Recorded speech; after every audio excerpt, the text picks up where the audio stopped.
우리는 이제 지난주부터 여호수아서를 살펴보고 있습니다. 뭐 다 아시는 것처럼 이제 여호수아는 하나님의 백성들을 가나안으로 이끌어 가야 하는, 그리고 결국 이끌어 갔던 인물이 여호수아입니다. 그래서 지난주에 이제 말씀드린 거는, 우리가 살펴본 바로는 가나안이 뭐냐면 천국의 모형을 가나안이라고 말하기보다는, 그게 아니라 가나안은 뭐냐면 하나님의 통치하심, 우리의 삶의 실질적인 하나님의 그 통치하심을 훈련받는, 그래서 믿음과 어떤 순종을 연단받는, 바로 우리가 살아있는 삶의 현장이 가나안이다. 그리고 아말렉은 뭐냐면 예수를 믿었고 하나님의 자녀가 되었지만 여전히 우리 안에 남아있는 육체의 어떤 세력, 그게 아말렉인데, 그래서 그것을 뿌리 뽑고 끊어내는 그 전쟁을 가장 먼저 한 사람이 바로 여호수아다. 우리도 평생에 그 싸움을 계속해야 한다. 그게 우리가 지난주 우리가 보았던 말씀인데요. 여호수아를 우리가 가만히 생각하면요, 여러분, 여호수아라는 인물을 생각하면은 떠오르는 이제 찬송가가 하나 있습니다. 이게 뭡니까, 여러분? 여호수아 본받아 앞으로 가세. 그거 찬양이잖아요. 그래서 여호수아 그러면은 어떤 이미지로 이렇게 우리가 기억이 되냐면 뭔가 승리의 인물, 그죠? 결코 지지 않고 용사, 그런 인물로 이렇게 우리에게 보통 이렇게 기억이 되는데요. 오늘 본문을 한번 잘 보시면 전혀 그런 사람이 아닙니다. 뭐냐면 지금 큰 두려움에 사로잡혀 있는 그 여호수아를 보게 됩니다. 그래서 하나님이 뭐라냐면요, 반복적으로 얘야 놀라지 말라 해요.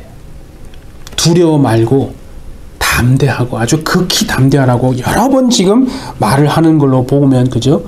여호수아가 처음부터 그런 승리, 무슨 용사, 이런 사람은 아니었다는 거죠. 그게 은혜가 아니겠습니까, 여러분?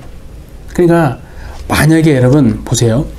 우리가 신앙생활을 할 때 어떤 사람이 모델이 되어버리면요, 그건 복음이 아닙니다. 여호수아를 본받으라 이러면요, 그건 복음이 결코 아닙니다, 여러분.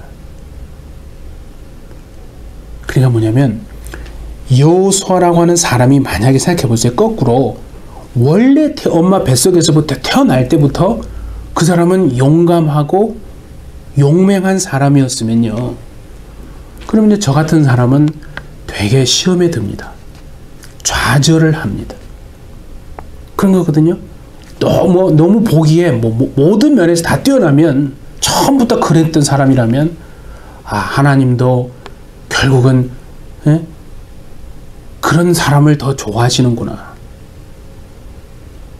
하나님도 그러니까 그런 페이버리티즘을 보여주는 것인가? 그렇게 생각할 수 있거든요. 근데 절대 그게 아니라 이겁니다.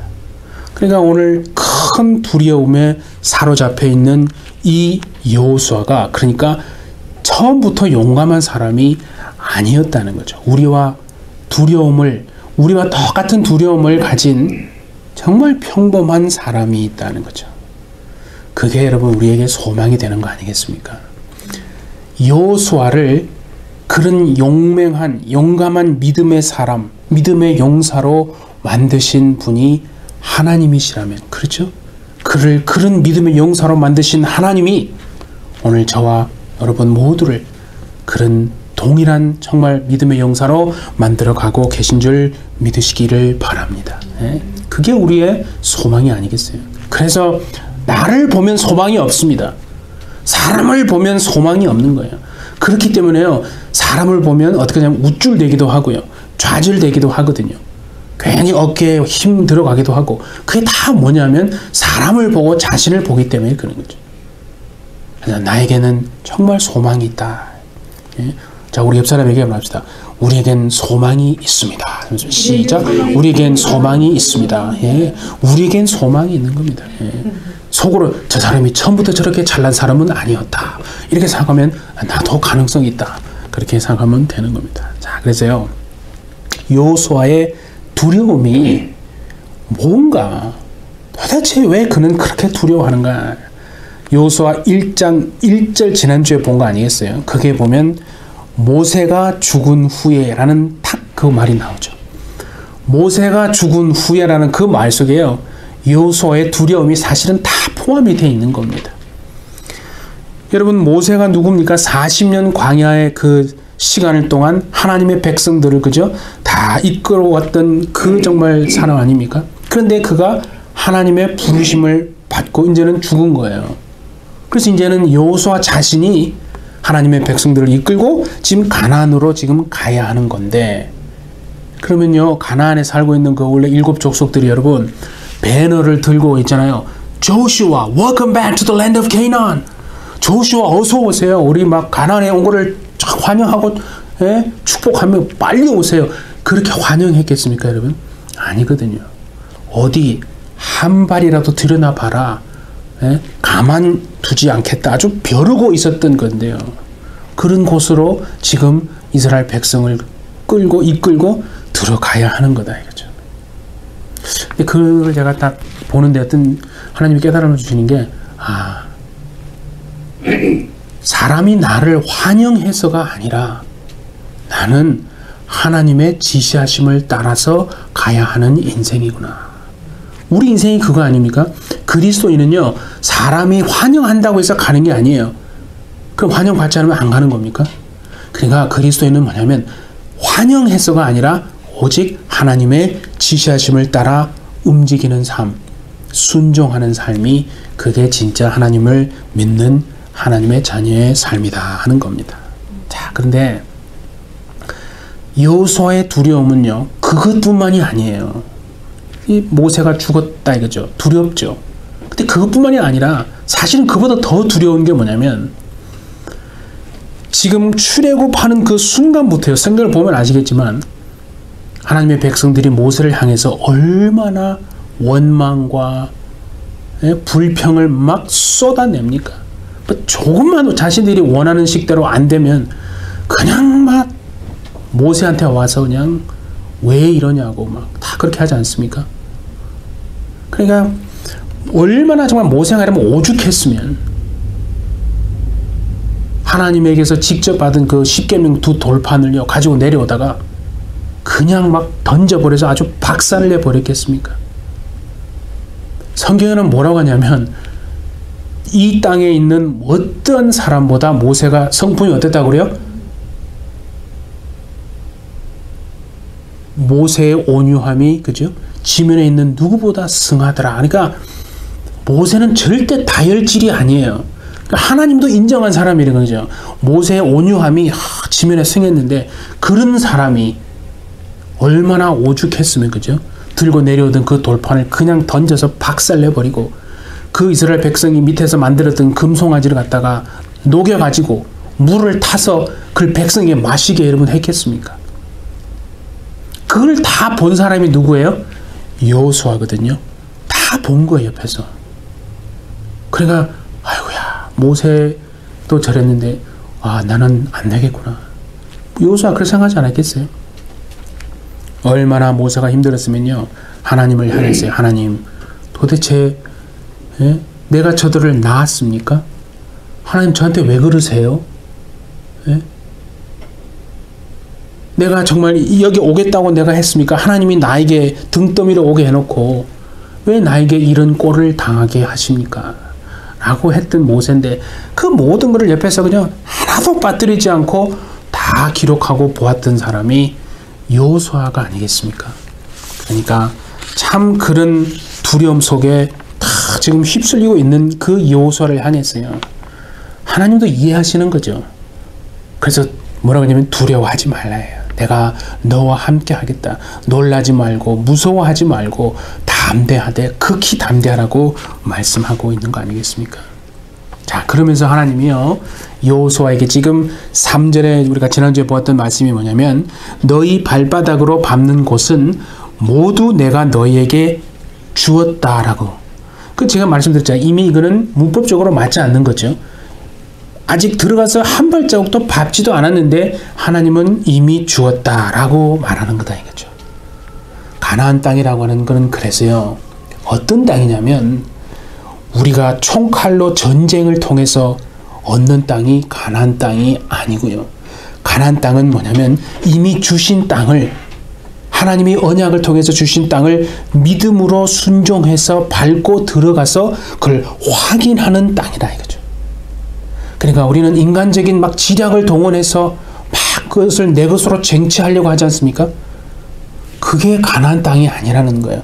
그렇게 하는 사람은 전부 다 죽습니다, 여러분. 가나안 땅은 인간의 지략을 동원해서 막 빼앗아서 내 것으로 쟁취하는 땅이 결코 아니고, 하나님이 이미 나에게 준 그 땅을요, 믿음으로 순종해서 들어가서 밟고, 그래서 그것이 내 것으로 확인되어지는 땅이, 그게 가나안 땅이다 하는 겁니다. 그러면 이 가나안 땅이 도대체 하나님이요, 어떻게 약속을 했는가?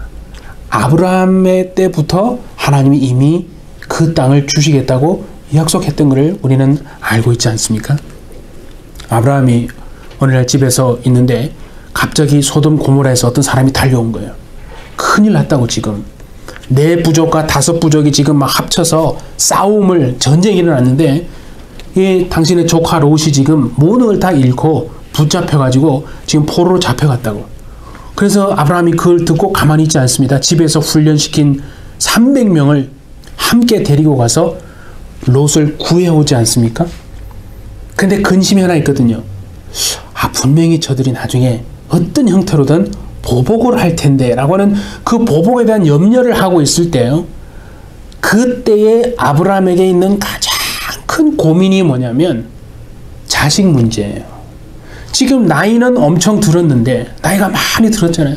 근데 자식이 없는 거예요. 그래서 하나님이 어떻게 합니까? 아브라함을 밖에 데리고 나가, 얘야, 하늘을 쳐다보라고. 그 하늘을 다 쳐다보니까 앞으로 네 몸에서 나올 네 자손이 네가 쳐다보는 저 하늘의 별과 같이 많아질 것이다 고 하면서, 지금 네가 서 있는 이 땅을, 그 가나안 땅 아니에요? 그 땅을 네 후손에게 내가 주겠다라고 하나님이 언약을 하시지 않습니까? 근데 아브라함이요, 아멘 그러면 될 텐데, 아브라함이 좀 믿음이 없었나 봐요. 하나님, 그걸 내가 어떻게 할 수 있나요? 하나님, 친필 서명을 좀 해주세요. 하나님이 혹시 또 까먹을 수 있잖아요. 그래? 오냐? 그래가지고 짐승을 하나 가져옵니다. 그래서 그걸 쪼갠 다음에 그 가운데를 불이 확 지나가게 하잖아요. 그게 뭐냐면, 그래 좋다, 누구든지 너든지 나든지 이 계약을 어기고 만약에 이걸 지키지 않으면 이렇게 죽는 걸로 하는 거다라고 하나님이 그렇게 하는 의미로 그렇게 한 거거든요. 짐승을 쪼개고 가운데로 불이 지나가게 한 거예요. 반드시 이 계약을 지키는데, 안 지키면, 네가 안 지키거나 내가 안 지키면 둘 중에 하나는 분명히 안 지킬 거 아니에요? 뭐 둘 다 안 지킬 수는 없으니까 이렇게 된다 이거죠. 쪼개져서 불이 가운데로 지나가게 한다는 건데요. 그리고 시간이 이제 많이 흘러갑니다. 세월이 흘렀어요. 그런데 아무리 기다리고 기다려도요, 하나님에게서 전혀 소식이 없는 거예요. 그래서 어떻게 됩니까, 여러분? 아브라함이 점점점 근심하게 됩니다. 걱정이 되는 거예요. 점점 불안해지기 시작하는 겁니다. 지금 내 몸은 점점점 나이가 들어가고, 기력은 옛날 같지 않고, 힘도 다 떨어지고, 이러다가 진짜 조금만 있으면 이제 죽어야 되는데, 이것이 안 되는 건가? 내가 너무 순진했나? 끝까지 믿고 있었던 게 내가 잘못이었나? 온갖 성경에는 없어요. 하지만 막 그런 고민하지 않았겠어요? 그러다가 어쩔 수 없이 안 되니까 내가 이러다가 안 되겠다. 그래서 결국은 하갈이라고 하는 여종의 몸을 통해서 아들을 덜컥 낳아버립니다. 그게 이스마엘입니다. 그런데 여러분, 그걸 아셔야 돼요. 그 일이 있고 난 다음에요, 하나님이요, 아브라함에게요, 13년이라는 세월 동안요, 아무 말씀도 하지 않고 가만히 가만히 그냥 침묵만 하십니다. 그 놀랍지 않습니까? 그 일을 때문에 하나님이 13년 동안 하나님이 삐졌다라고 말하기는 좀 그렇지 않습니까? 여러분, 사람이 진짜 화나면요, 말을 안 하는 게 가장 무서운 겁니다. 혹시 그렇게 부부싸움하고 뭐 이렇게 하다 보면 말을 안 합니까? 그 사람 미치는 거예요. 정말 화났구나. 이렇게 하나님이 무슨 삐졌다고 말하기는 좀 그렇지만, 그 13년 동안 침묵하지 않는 기간 동안 얼마나 아브라함의 마음이 참 노심초사했겠습니까? 그런데 하나님은요, 13년이라는 세월이 지난 다음에 침묵을 드디어 깨시고 아브라함에게 첫 마디를 하는데, 13년 동안 아무 말 안 하고 있다가 침묵을 깨면서 했던 첫 한마디가 뭔지 아십니까, 여러분? 아브라함아, 나는 전능한 하나님이다. 그 말입니다. 성경에 보면. 아니, 지금 하나님이 13년 동안 아무 말 안 하시다가 갑자기 13년 만에 나타나서 하나님 자신이 전능하다는 거 가르쳐 주려고 아브라함에게 그 말 한 겁니까, 여러분? 그게 아니라, 아브라함아, 나는 전능한 하나님이다 라는 말은 뭐냐면요, 얘야, 나는 전능한 하나님이라서 못하는 일이 없는데 왜 너는 내 약속을 믿지 못하고 기다리지 못해서 그렇게 했냐? 바로 아브라함의 불신앙, 불순종에 대한 질책을 그렇게 말하는 겁니다, 여러분. 하나님이 무슨 아브라함에게 나 전능한 하나님이다 단지 그거 가르쳐 주려고 한 게 아니거든요. 그러니까 아브라함이 계약을 어긴 거 아니에요. 그러면 분명히 아브라함이 어떻게 돼야 됩니까? 죽어야 합니다. 왜? 앞에 그렇게 얘기했잖아요. 짐승을 잡아서 쪼개고 불이 지나가게 한다니까요. 이 언약을 지키지 못하고 이루어내지 못하면. 그러니까 아브라함이 그걸 지키지 못했잖아요. 기다리지 못했다 이 말이에요. 그 아브라함이 죽어야 합니다.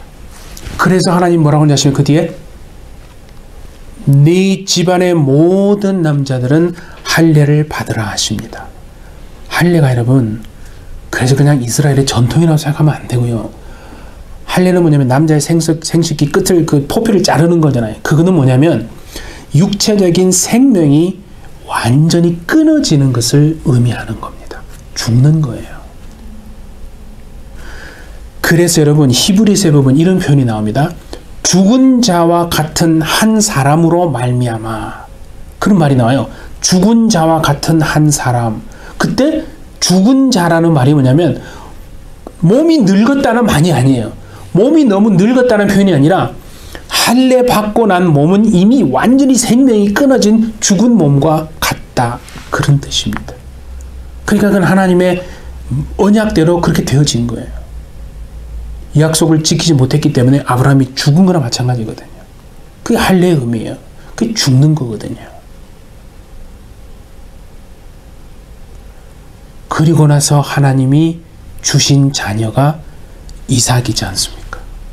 그러니까 이스마엘은 뭐냐면 사람이요, 자신의 의지와 노력과 지략과 모든 것을 다 동원해서 낳은 아들이 이스마엘인데, 반면에 이삭은 뭐냐면요, 전적으로 하나님 자신이 하나님이 하신 언약을 지키시기 위해서 주신 아들이 이삭이라는 거예요.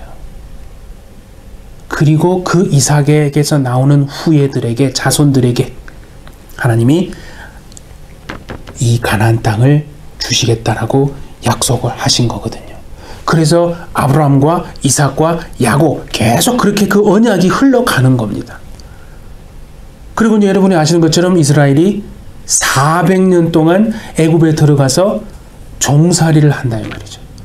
그 400년이라는 시간은요, 마치 풀무불 속에 들어가 있는 듯한 끔찍스러운 고통의 세월이지 않습니까? 정말 말로 표현할 수 없는, 풀무불이 뭔지 아시지 않습니까? 그 고통의 세월을 겪는데 그 고통이 얼마나 심했든지 그들이 막 탄식하며 기도하는 게 하나님 앞에 상달됐다라고 성경은 말하거든요. 잘 한번 보세요. 출애굽기 3장 7절입니다. 여호와께서 이르시되 내가 애굽에 있는 내 백성의 고통을 분명히 보고 그들이 그들의 감독자로 말미암아 부르짖음을 듣고 그 근심을 알고. 하나님이요 그 백성의 고통을 분명히 보았다 이거죠. 그 신음과 부르짖는 것도 분명히 듣고 그 근심을 하나님이 알고 계셨다라고 말합니다. 여러분, 하나님은 여러분의 모든 겪는 고통을 알고 계신 하나님인 줄 믿습니다. 그걸 의심하면 안 됩니다. 아브라함은 의심한 거거든요. 그러니까 보세요. 모세를 통해서 하나님이 그래서 구원을 하신 건데 다른 의미가 또 있어요. 출애굽기 2장 24절을 한번 봅니다. 이거는 이렇게 돼 있어요. 하나님이 그들의 고통 소리를 들으시고 하나님이 아브라함과 이삭과 야곱에게 세운 그의 언약을 기억하사. 여기는 지금 하나님이 그렇게 한 것이요, 모세를 통해 그들을 구원한 것이 그냥 그들의 고통이 너무 불쌍해서 그냥 막 탄식하는 소리를 들어서 그렇게 한 것도 맞지만, 오늘 여기서는 뭐라고 했습니까? 하나님이 아브라함과 이삭과 야곱에게 하신 그 언약을 하나님이 기억해서 그렇게 했다라고 말하는 겁니다. 그래서 출애굽시켜서 가나안으로 데리고 가는 겁니다. 그러니까 가나안은요, 이미 이 백성들에게 주시겠다고 하나님이 약속하신 땅이라서요, 반드시 이들의 것이 될 겁니다. 그건 문제가 없습니다. 문제는 뭐냐면, 이게 이제 문제입니다. 문제는 이들이 그 약속을 진짜로 믿고 가나안 땅에 들어가서요, 순종하느냐 순종하지 않느냐, 그게 문제라는 겁니다. 그러니까 가나안 땅은 총칼을 휘두르면서 전쟁을 통해서 빼앗고 쟁취하고 얻어내는 땅이 결코 아니고, 얼마나 하나님의 다스리심과 그 통치와 그 약속을 진짜 믿고 내 삶 속에서 상황은 전혀 아닌 것 같고 망하는 것처럼 보이는데, 그럼에도 불구하고 하나님의 그 다스리심과 통치하심의 약속을 믿고 순종하느냐 순종하지 않느냐에 달려 있는 거거든요. 예수 오늘 여러분 만드신 혹시 고 대천부 대천덕 신부를 아시죠, 여러분? 그분이 이제 본인이 볼 때도 살아계신 때에 은사가 뭐냐면, 이렇게 학생들을 가르치는 것이 자신에게 주어진 은사라고 이렇게 생각이 되었나 봅니다. 근데 자신이 하나님이 자신에게 주신 은사라고 생각하는 학생들을 가르치는 그 사역은 계속 길이 막히고 목회를 하나님이 계속 하게 하시더라. 그게 얼마나 또 기도했겠습니까? 하나님, 나는 이 학교에서 학생들을 가르치고 지도하는 것이 재밌고 이게 또 하나님이 주신 은사 같은데, 그래서 그런 길을 좀 열어달라고 막 기도를 했겠죠. 그런데 하다가요, 기도 내용이 바뀌었다는 겁니다. 그렇게 기도하지 않고 이제는 뭐냐면, 하나님, 목회를 만약에 하나님이 하기를 원하시는 거면 즐겁고 재미있게 하도록 해 주십시오. 그렇게 기도가 바뀌었다는 거죠. 그러면 하여튼 그 이유는 목회가 재밌었다고 합니다. 그런데 시간이 얼마 지난 다음에요, 영국 성공회에서요, 이 신부님을 그 신학교의 학장으로 임명을 하는 일이 이제 된 거죠.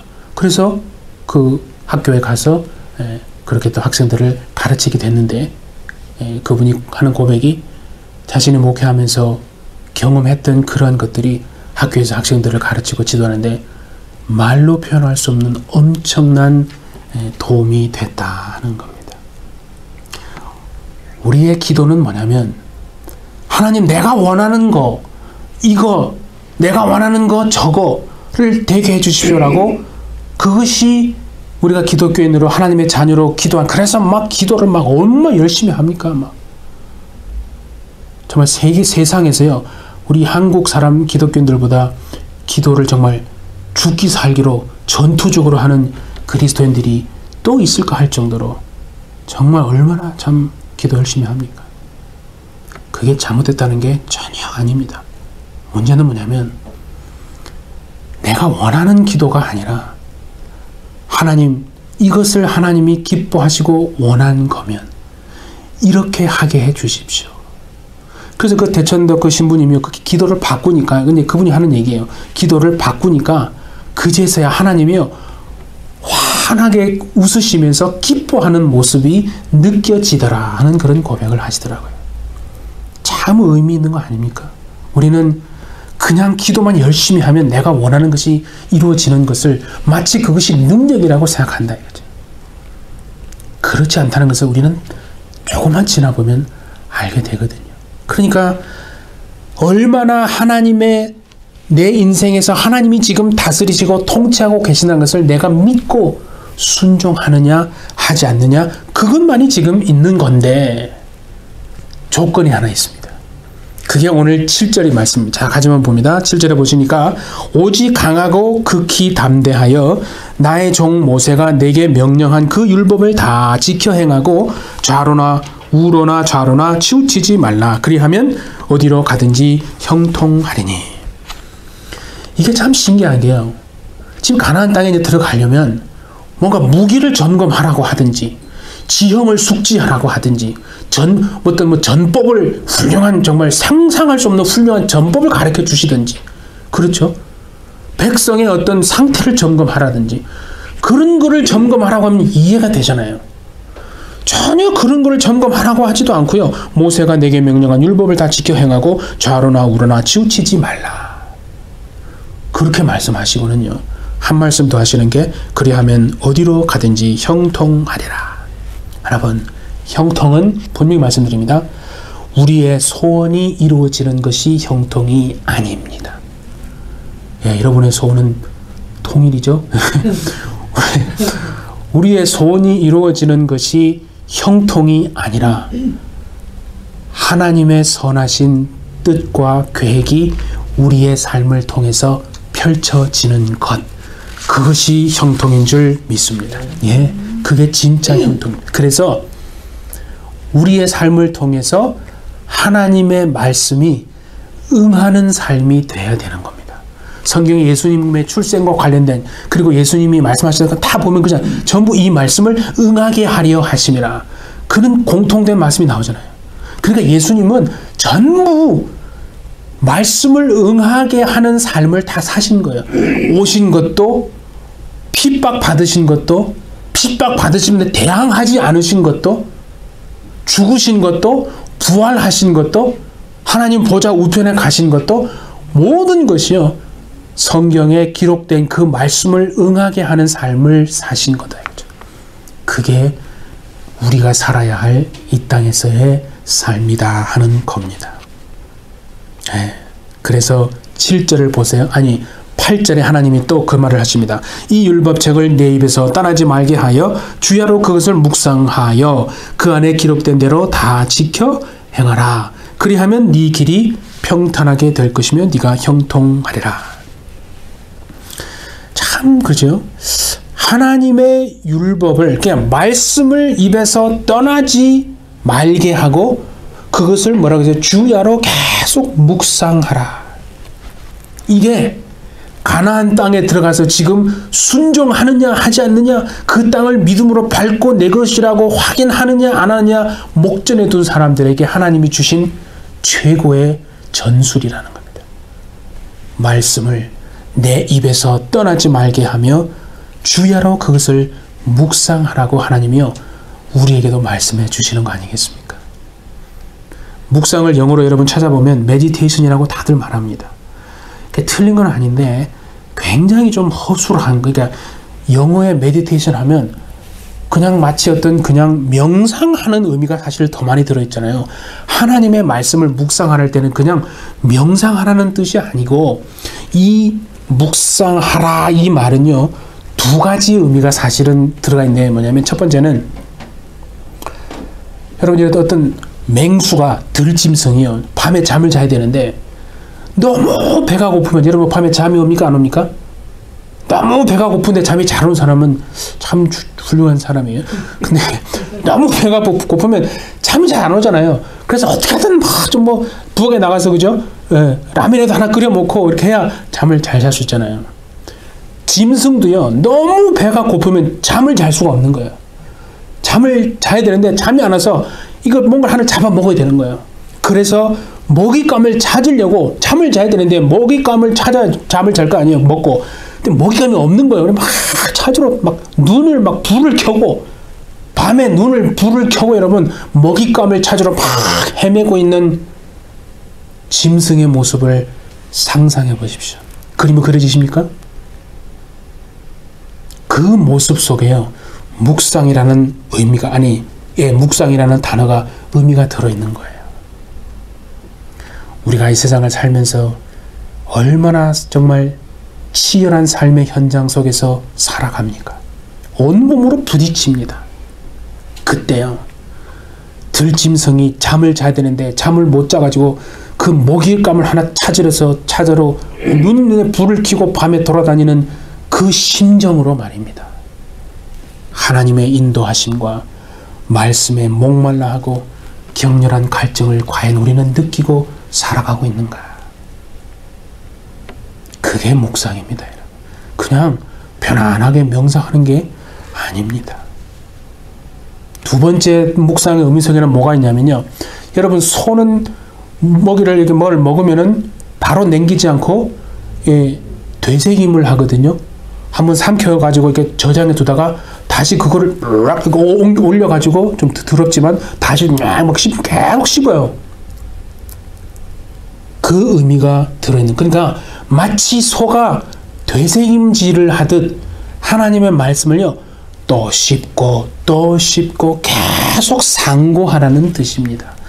그 속에 묵상이 들어가요. 그래서 말씀이 우리의 세포 안으로 들어가서 아주 몸에 우리 속에 체질화되어서 내 몸에 확 배어가지고, 그래서 내가 그 말씀에 진짜 순종하고 있는가 아닌가를 철저하게 생각하는 것.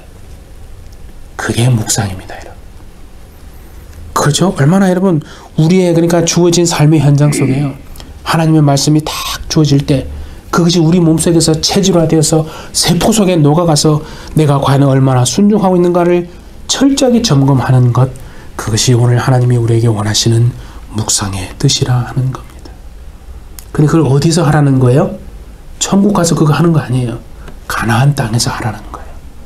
삶의 치열한 현장 속에서 눈 감고 있으면 금방 그냥 코 베어가 버리는, 정신 차리지 않으면 그냥 어떻게 될지도 모르는 이런 어려운 속에서요, 전술을 익히고 내만의 영업 비밀을 개발하는 게 아니라 하나님의 말씀을 그렇게 주야로 묵상하듯 철저하게 되새기며 그렇게 하라고, 그 삶의 현실 속에서 그렇게 하라고 말씀하는 거거든요. 그러니까 가나안 땅은 그것을 철저히 훈련하는 땅이 가나안 땅입니다.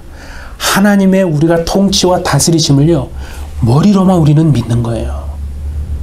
그래서 뜻 가슴으로 인정하지를 않기 때문에요, 쉽게 지금 어려운 상황이 오면 그만 좌절해버리고 마치 아브라함처럼 내 지략을 동원해서 문제를 해결하려고 얼마나 우리는 지금까지 살아왔습니까? 그러니까 우리가 생각할 때는 실패인 것 같다 이거죠. 아브라함도 그랬기 때문에 하갈이라고 하는 여종을 통해서 해결한 거예요. 비난할 수 있는 게 아니에요. 그러니까 여러분, 우리가 생각할 때는 실패한 것 같고 끝난 것 같고 안 될 것 같습니다.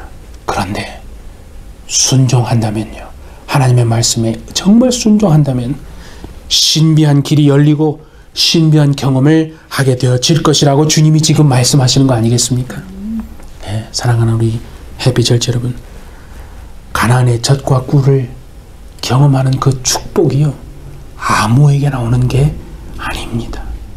오직 하나님의 그 약속에 된 언약의 말씀을요 철저히 삶 속에서 순종하는 사람에게 바로 가나안의 젖과 꿀을 경험하는 놀라운 축복이 임한다고 지금 하나님이 우리에게 말씀하고 계신 거예요. 그래서 두려워하지 말고 담대해서 하나님의 말씀을 주야로 묵상하며 그렇게 나만 의지하고 내가 가라고 하는 지시하는 그 방향으로만 가리라고 네가 순종만 해라.